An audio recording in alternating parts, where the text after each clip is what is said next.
নমস্কার, আমি সুমনা। গল্প বলার আসরে আমার সব শ্রোতা বন্ধুদের আবারও স্বাগত। আজকে শোনাব সুচিত্রা ভট্টাচার্যের লেখা একটি ছোট গল্প, গোপন মায়া। মানিকের মা কাজে এলো না আজ। অপেক্ষা করে করে 10টা নাগাদ নিজেই রান্নাঘরে ঢুকে পড়েছিল রঞ্জন। তারা অবশ্য নেই, রান্না আরও পরে চাপালেও চলে, কিন্তু ছুটির সকালে একা ফ্ল্যাটে সে এখন করবেই বাকি। টিভি দেখবে বসে বসে? একঘেয়ে, ভীষণ একঘেয়ে। বই পড়বে? ক্লান্তিকর। গান শুনবে? ইচ্ছে করছে না। গড়াগড়ি খাবে বিছানায়? তাও ভালো লাগছে না। আবার উল্টোবে খবরের কাগজ? দুধ, তার চেয়ে বরং এই রান্না রান্না খেলাটা কি মন্দের ভালো নয়? রঞ্জন একটা মেনু এঁচে নিল মনে মনে। মেন আইটেম ডিমের ঝোল আর ভাত, সঙ্গে মুগ ডাল, আলু ভর্তা। ডালে সম্বর দেওয়া নিয়ে অবশ্য একটু সমস্যা হয়। 15 বছর একা বাস করেও কায়দাটা এখনো পুরোপুরি আয়ত্তে আসেনি। হয় জিরে বেশি পুড়ে যায়, নয় শুকনো লঙ্কা ভাজা হয় না ঠিক ঠিক। আর হলুদ আদার আন্দাজ তো কখনোই নিখুঁত থাকে না। যাকে যাক, সে নিজেই তো খাবে। আজ আর একবার চেষ্টা চালানোই যায়। ভাবতে ভাবতে হাত চলছে। রাতের থালাবাটিগুলো মেজে ফেলল রঞ্জন। সকালে চা জলখাবারের কাপ প্লেটও। রান্নাঘরের ওয়াল ক্যাবিনেট খুলে জরিপ করল মশলাপাতির হাল। আছে হলুদ গুঁড়ো, লঙ্কা গুঁড়ো, গরম মশলা, সবই মজুদ। শুধু পেঁয়াজ আদা রসুন মিক্সিতে ঘুরিয়ে নিলেই হাঙ্গামা শেষ। কড়াইতে ডিম আলু সেদ্ধ বসিয়ে রঞ্জন পেঁয়াজ নিয়ে পড়ল। খোসা ছাড়ালো মন দিয়ে। কুচোচ্ছে। ওহ, কি ঝাঁঝ! বেদনার পরাকাষ্ঠা। হাতের পিঠে বারবার চোখ মুছছে রঞ্জন। নাক টানছে। কলিং বেল বেজে উঠল। রঞ্জনের ভুরুতে কুঞ্চন। মানিকের মা নিশ্চয়ই আর এত বেলায় আসবে না। তবে কে? দীপঙ্কর? ব্যাটা সল্টলেকে ফ্ল্যাট কেনার পর থেকে হানা দেয় মাঝে মধ্যে। গৌরবও হতে পারে, কিংবা আজিজুল। ব্যাচেলার বনে যাওয়া বন্ধুর এই ফাঁকা ফ্ল্যাটের মতো তোফা আড্ডার ঠেক কটাই বা আছে। প্রাণের সুখে গুলতানি মারো, কাপের পর কাপ চা বানাও আর ওড়াও, কিংবা বোতল খুলে বসে পড়ো। এখানে তো তেমন কেউ নেই যে তোমায় ঠেলা মেরে ভাগাবে। চিন্তাটায় যেন একটা চোরা বিষাদও আছে। ছোট্ট শ্বাস ফেলে দরজা খুলতে গেল রঞ্জন। পাল্লা টেনেই রঞ্জন হতচকিত। চৌকাঠের ওপারে এক ঝকঝকে তরুণী, পরনে কালোর ওপর জংলা ছাপ, লং স্কার্ট, টুকটুকে লাল টপ, কাঁধে বাহারি ব্যাগ। মুখটা যেন খুব চেনা চেনা। কোথায় দেখেছে? কোথায় দেখেছে? প্রশ্ন করার আগে মেয়েটি সপ্রতিভ স্বরে জিজ্ঞেস করল, আপনি নিশ্চয়ই রঞ্জন মজুমদার? হতভম্ব রঞ্জন মাথা নাড়ল। হ্যাঁ, আমি মিমি, মধুরিমা। আমার মায়ের নাম স্বাগতা। আশা করি এর বেশি পরিচয় দেওয়ার প্রয়োজন নেই। রঞ্জন পলকে বিদ্যুৎস্পৃষ্ট। কি শুনল সে? ভুল নয় তো? মিমি, মিমি এসেছে তার কাছে। যে মেয়েকে একটি বার দেখার জন্য একসময় সে মাথা ঘুরেছে, হতাশ হয়ে হালও ছেড়ে দিয়েছে কবে যেন। সে আজ স্বয়ং রঞ্জনের দরজায় হাজির। এও কি সম্ভব? নাকি দিবা স্বপ্ন দেখছে রঞ্জন? অস্ফুটে রঞ্জন বলল, ও এসো, ভেতরে এসো। সরি, এখানেই ঠিক আছে। আপনাকে একটা জরুরি কথা বলতে এসেছিলাম। অবিকল স্বাগতার গলা, বাচন ভঙ্গিও হুবহু স্বাগতার। সেই গনগনে তেজ, সেই একই রকম কাঠিন্য। রঞ্জনের বুকটা চিনচিন করে উঠল, তবু জোর করে হাসি ফোটালো ঠোঁটে। খানিকটা নাটকে ভঙ্গিতেই বলে ফেলল, আমার দরজা থেকেই ফিরে যাবে তুমি? একবারটি ভেতরে পা রাখবে না? প্রার্থনায় কি খুব বেশি আকুতি ছিল? মিমি যেন ক্ষণিক দোটানায়। স্থির চোখে রঞ্জনকে নিরীক্ষণ করলো একটু, কবজি উল্টে ঘড়ি দেখল, বুঝি গড়ে নিল ভাবনার সূক্ষ্ম অবকাশ। তারপর গুমগুমে গলায় বলল, অল রাইট, চলুন, তবে আমি কিন্তু বেশিক্ষণ বসবো না। এসো তো। দুকামরার ফ্ল্যাটের ডাইনিং স্পেসটুকু বড্ড অগোছালো হয়ে আছে আজ। বেতের সোফায় যেমন তেমন ছড়ানো ইংরেজি বাংলা খবরের কাগজ, মেঝেতে গড়াগড়ি খাচ্ছে ছেঁড়া খাম, খালি সিগারেটের প্যাকেট, দুখানা অ্যাস্ট্রে, দুটোই টইটুম্বুর, টিভির ওপর জলের বোতল, শোকেসের মাথায় ম্যাগাজিনের স্তূপ, ফাঁকা হুইস্কির বোতল শোভা পাচ্ছে টেলিফোনের পাশে। দেখে শিশুও বুঝবে এ এক ছন্নছাড়া সংসার। খবরের কাগজগুলো ঝটপট সরাতে গিয়ে রঞ্জনের খেয়াল হলো আনাজ কাটার ছুরিটাও হাতে ধরা আছে এখনো। মেয়েটাও যেন তেরছা চোখে দেখছে অস্ত্রখানা। অপ্রস্তুত স্বরে রঞ্জন বলল, পেঁয়াজ কাটছিলাম, রেখে আসতে ভুলে গেছি। মিমি হাসল না, চোখ ঘুরিয়ে নিয়েছে। খপ করে বোতলটা তুলে নিয়ে রঞ্জন তড়িত পায়ে রান্নাঘরে। হৃৎপিণ্ড লাফাচ্ছে, বুকে খানিকটা বাতাস ভরে স্থিত করল নিজেকে।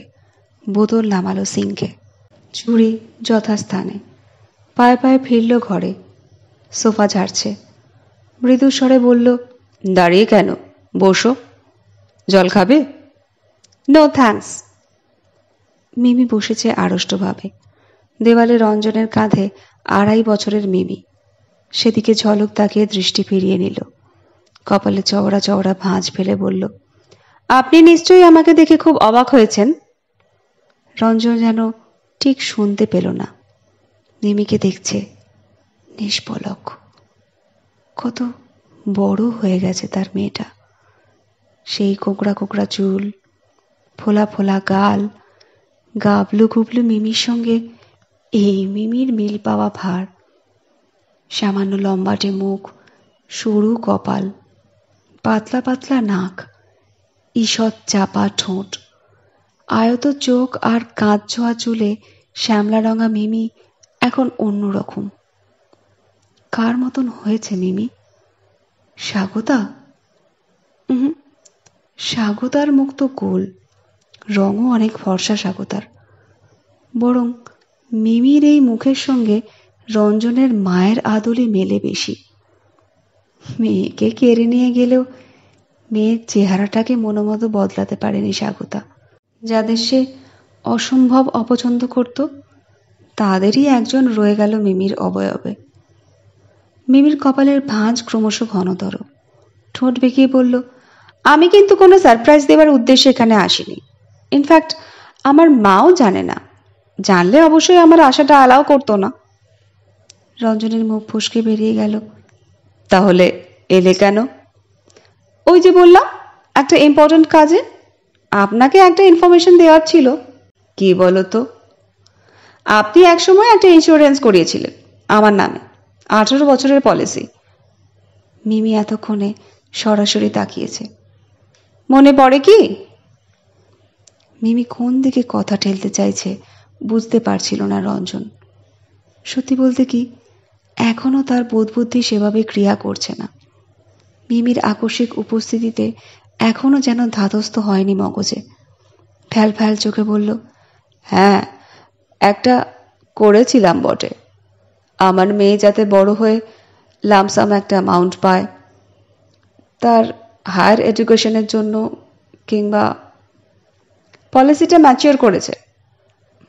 বাহ, ভালো তো। না, ভালো নয়, এ টাকা আমার চাই না। বাক্যটা আমার তীক্ষ্ণভাবে ছুঁড়ল মিমি। ক্ষণিকের জন্য রঞ্জন যেন সরা হতো। অতি কষ্টে হজম করলো আঘাতটা। জিজ্ঞেস করলো, কেন নেবে না? জানতে পারি কি? কেন নেব তার কোনো আনসার আপনার কাছে আছে কি? না, এই মেয়ে রঞ্জনকে ক্ষতবিক্ষত করতেই এসেছে আজ। হাত বাড়িয়ে টেবিল থেকে সিগারেটের প্যাকেটটা তুলল রঞ্জন। ধরিয়েও ফেলল একটা ফস করে। টের পেল জ্বলন্ত সিগারেট আঙুলের ফাঁকে কাঁপছে টিপটিপ। একটা ক্রোধ যেন কোত্থেকে ধেয়ে আসে মস্তিষ্কে। স্বাগতা শুধু মেয়েকে ছিনিয়ে নিয়েই ক্ষান্ত হয়নি, যত্ন করে তাকে শিখিয়েছে কিভাবে রঞ্জনকে অবজ্ঞা করতে হয়। অবজ্ঞা না ঘৃণা? চোখের কোণ দিয়ে রঞ্জনকে দেখছে মিমি। বোধ হয় তুন হাতড়াচ্ছে, প্রস্তুতি নিচ্ছে আবার কোনো তীর হানার। মাথায় একরাশ ধোঁয়া পাঠিয়ে রঞ্জন খানিকটা লাগামে আনলো নিজেকে, গোছালো। তবু ঝাঁঝ একটু এসেই গেল গলায়। আমার কাছে অনেক উত্তরই আছে মিমি, তুমি কি সেগুলো শুনতে চাও? মিমি ঘাড় ফেরালো দেওয়ালের দিকে, কঠিন চোয়ালে উপেক্ষা। রঞ্জন মরিয়া ভাবে বলল, কোয়েশ্চেন করলে রিপ্লাইয়ের জন্য তৈরি থাকতে হয় মিমি, নইলে কিন্তু যাকে প্রশ্ন করছো তার প্রতি অবিচার করা হয়। মিমি তবু নীরব, ঠোঁট কামড়াচ্ছে। বিরক্তি চাপছে কি? সিগারেটটা অ্যাস্ট্রেতে নেবালো রঞ্জন, চেপে চেপে। না, সে বোধহয় একটু বেশি আবেগতাড়িত হয়ে পড়েছে। 15 বছর পর মেয়েকে আচমকা সামনে পেয়ে কৈফিয়ত দেওয়ার জন্য ছটফট করাটা কি ছেলে মানুষই নয়? আর সে বলবেই বা কি? স্বাগতার সঙ্গে কেন তার সম্পর্ক বিষিয়ে গিয়েছিল, কেন তারা পরস্পরকে দুটো বন্য জন্তুর মতো আঁচড়েছে, কামড়েছে, সে তো তার আর স্বাগতার ব্যাপার। মেয়েকে এসব শোনাবে কেন? স্বাগতা যদি মেয়ের কানে বিষ ঢেলেও থাকে, 3 লাইন কৈফিয়ত গিয়ে সেই বিষ কি নামাতে পারবে রঞ্জন? ডিভোর্সের পর সে যে কতবার মেয়ের সঙ্গে যোগাযোগের চেষ্টা করেছে, এমনকি স্বাগতা ফের বিয়ে করার পরও বারবার প্রত্যাখ্যাত হয়েছে, অপমানিত হয়েছে। এইসব কথাই বা আজ মিমিকে বলে কি এমন মোক্ষ লাভ হবে? মেয়েটা যে তার প্রতি কতটা বিরূপ সে তো তার অভিব্যক্তিতেই স্পষ্ট। ফালতু ফালতু সবাই গিয়ে কেন মুখ নষ্ট করবে রঞ্জন? বরং মেয়ে যে এত বছর পর তার কাছে এলো, এই সুখটুকুকেই তো সে দাঁড়িয়ে দাঁড়িয়ে উপভোগ করতে পারে এখন, বাদানুবাদে না গিয়ে। রঞ্জন সোজা হয়ে বসল, গলা ঝেড়ে বলল, ওকে, ইটস অল রাইট, কিন্তু তুমি যে টাকাটা নেবে না তোমার মা জানে তো? জেনে যাবে। ও, এখনো মাকে বলনি তাহলে? That's none of your business, it's between আমি আর মা। আমি না চাইলে মা কখনো এই টাকা নিতে আমাকে ফোর্স করবে না। রঞ্জন মনে মনে বলল, বটেই তো। রঞ্জনের মুখে আর এক পোঁচ কালি বোলানোর সুযোগ স্বাগতা থোড়াই ছাড়বে। হয়তো মেয়ের পিঠ চাপড়ে বলবে, বহুত আচ্ছা, অসভ্য দায়িত্বজ্ঞানহীন বদমাইশটার মুখের উপর পলিসিটা ছুঁড়ে মেরে আয়। তাই এসব ভাবনা অবশ্য রঞ্জনকে সেভাবে বিচলিত করে না আজকাল। কষ্ট পাওয়ার সেই কুৎসিত ধাপগুলো তো সে কবেই পেরিয়ে এসেছে। এখন তো সে প্রায় গন্ডারেরই সবত্র, তাও আবার শিং ভাঙা। ম্লান হেসে রঞ্জন বলল, ঠিক আছে, এতই যখন আপত্তি, নিও না টাকা। আমার তো তোমার উপর কোনো জোর নেই। নেই তো। মিমির স্বর রুক্ষতর। আমারও আপনার ওপর কোনো জোর নেই, আর নেই বলেই ও টাকা টাচ করা আমার উচিত হবে না। ব্যাস ব্যাস, দ্যাট ম্যাটার ইজ সেটেলড। দুহাত তুলে মিমিকে থামালো রঞ্জন, অনুনয় সুরে বলল, এবার একটু রিল্যাক্স করো, বলো কি নেবে, চা না কফি? আমি কিন্তু দুটোই ভালো বানাই। সরি, আমি এখানে আপ্যায়িত হতে আসিনি। আহা, উত্তেজিত হচ্ছ কেন? B logical. রঞ্জন মাথাটাকে একদম বরফ করে ফেলল। মিমির বুনো ঘোড়ার মতো হাবভাব দেখে এবার যেন একটু মজাই লাগছে তার। হাসি হাসি মুখে বলল, তুমি নিশ্চয়ই স্বীকার করো না আমার সঙ্গে তোমার কোনো সম্পর্ক আছে? করি নাই তো।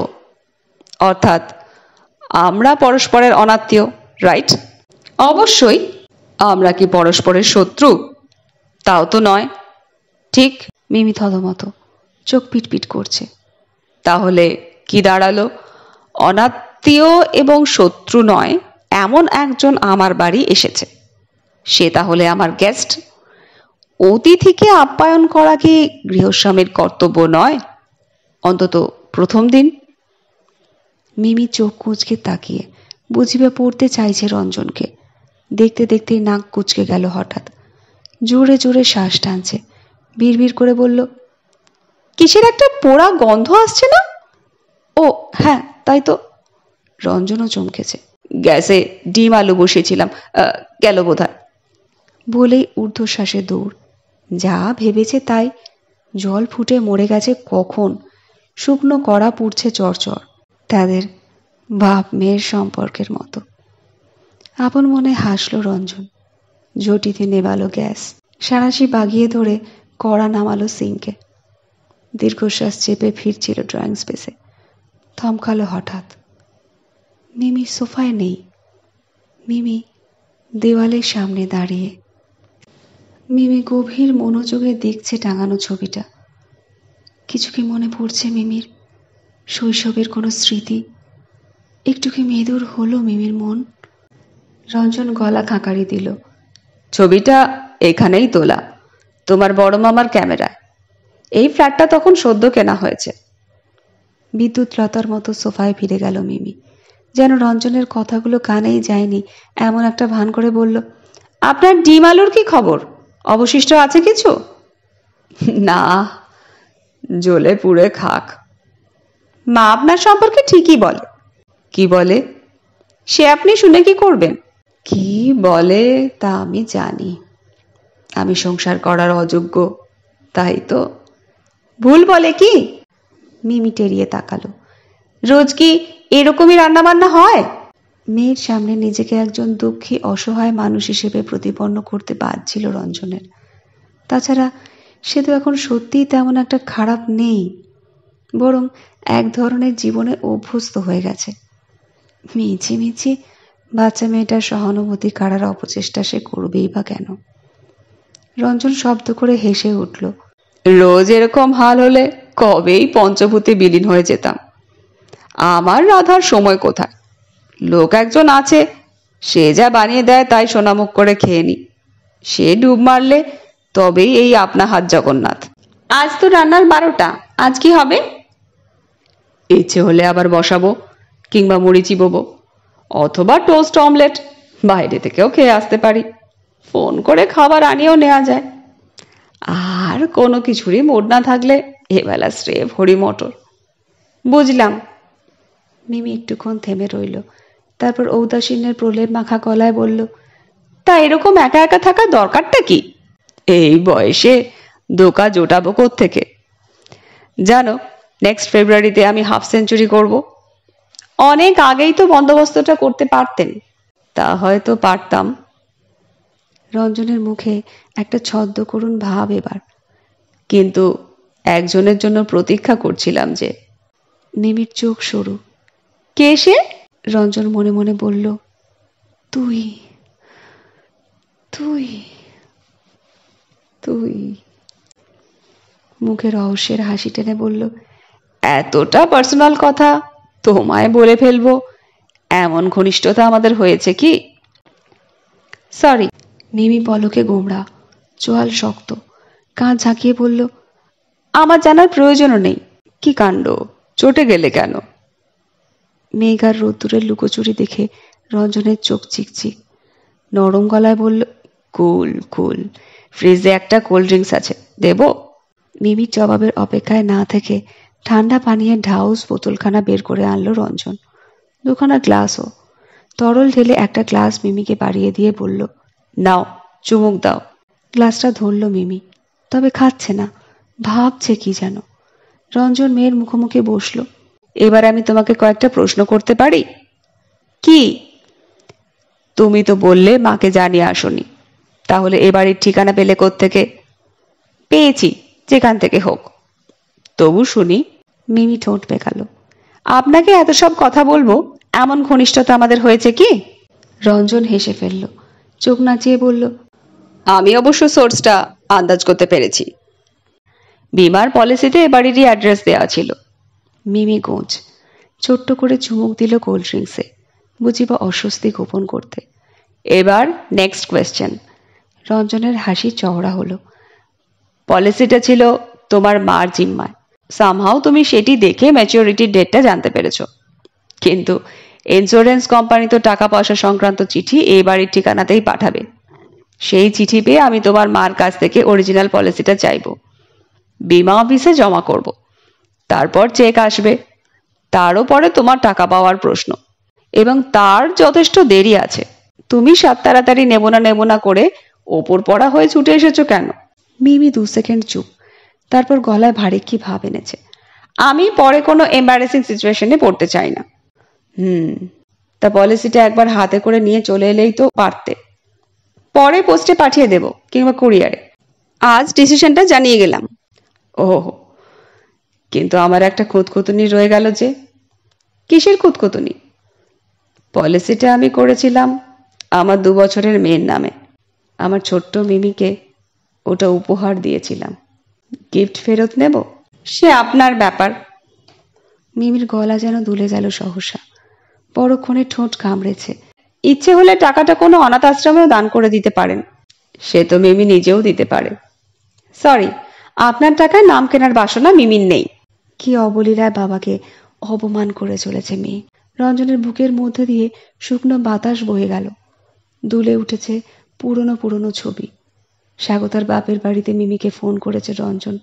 তোতা পাখির মতো মিমি দূরাভাষে আওড়াচ্ছে, তুমি দুষ্টু, তুমি খারাপ, তুমি কখনো আমায় ফোন করবে না। মেয়েকে চোখের দেখা দেখতে স্বাগতার বাড়ি ছুটে গেছে রঞ্জন। দরজা খুলে স্বাগতা রক্তচক্ষু। ফের তুমি চালাতে এসেছো? ডাকবো মেয়েকে, শুনবে সে তোমার কাছে যেতে চায় কি না? মায়ের হাত চেপে আছে মিমি। কটকট করে বলছে, তুমি পচা, তুমি ভালো নাও, তুমি একদম আমার কাছে আসবে না।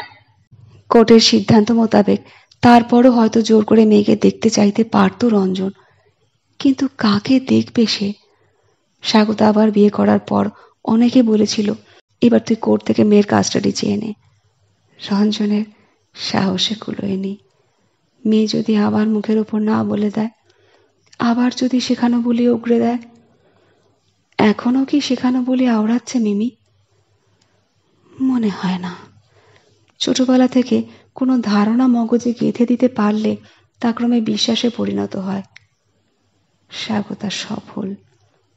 মেয়ে এখন সত্যি মন থেকে ঘৃণা করে বাবাকে। শুকনো বাতাসকে ঠেলে সরিয়ে এক রাশ জল ভরা মেঘ ঢুকে পড়ল বুকে। হায় রে, মিমি তো রঞ্জনকে বাবা বলে মানেই না। লোকমুখে রঞ্জন শুনেছে স্বাগতার বরকেই ভাবি বলে ডাকে মিমি। ওই সংসারে মিমি এখন পুরোপুরি থিতু। রঞ্জন তার কাছে এক অস্বস্তিকর অস্তিত্ব মাত্র। ভেতরের সাইক্লোনটিকে প্রাণপণ চেষ্টায় বাগে আনলো রঞ্জন। গলা ঝেড়ে বলল, ঠিক হ্যাঁ, সে একটা ব্যবস্থা করা যাবে খন। এবার তোমার কথা একটু বলো। খালি গ্লাস নামিয়ে রাখলো মিমি। আমার আবার কি কথা? তুমি তো বিএসসি পার্ট 1 দিয়েছ, তাই না? বটানি অনার্স। অনেক খবর রাখেন তো। কানে এসে যায়। বিএসসির পর কি ইচ্ছে? এমএসসি করবে তো? হয়তো। তারপর রিসার্চ, একাডেমিক লাইনে থাকতে চাও? ঠিক নেই, রেজাল্টের ওপর ডিপেন্ড করছে। বলেই মিমি সচকিত। আপনি জেনে কি করবেন? এমনি, জাস্ট কৌতূহল, মিনিংলেস কিউরিওসিটি। বলেই তড়াক করে দাঁড়িয়ে পড়েছে Mimi. Thanks for the cold drinks. ঘরে ডাকার জন্য ধন্যবাদ। চলি। চলি বলতে নেই মিমি, বলো আসি। মিমি ঘাড় কাত করে শুনল কথাটা। তারপর পায়ে পায়ে এগোচ্ছে দরজার দিকে। রঞ্জনের বুকটা হু হু করে উঠল। পেছন থেকে ডেকে উঠেছে, মিমি। কিছু বললেন? একটা রিকোয়েস্ট করব।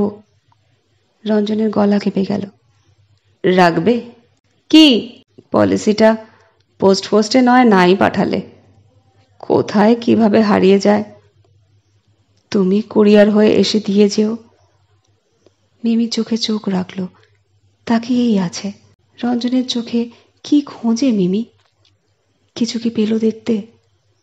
রঞ্জন ফের বলল, আসবে তো? উত্তর না দিয়ে মিমি দরজা পেরিয়ে সিঁড়িতে নামছে, এক পা করে। রঞ্জন দ্রুত বেরিয়ে রেলিং ধরে ঝুঁকল। দেখল মেয়ের চলে যাওয়া। হঠাৎই রঞ্জন বিমোড়। 1.5 তলার ল্যান্ডিংয়ে দাঁড়িয়ে পড়েছে মিমি। কাঁধে ঝোলানো ব্যাগ থেকে রুমাল বের করল। মুখ নয়, ঘাম নয়, চোখ মুছছে। ষষ্ঠেন্দ্রিয়ের ইশারায় ঝট করে একবার তাকালো উপরে। প্রায় সঙ্গে সঙ্গে ছুটে নেমে গেল বাকি সিঁড়িটুকু। রঞ্জনের দৃষ্টি ঝাপসা হয়ে আসছিল। ইস, নিজের মেয়েকে বুঝতে এতটা সময় লেগে গেল।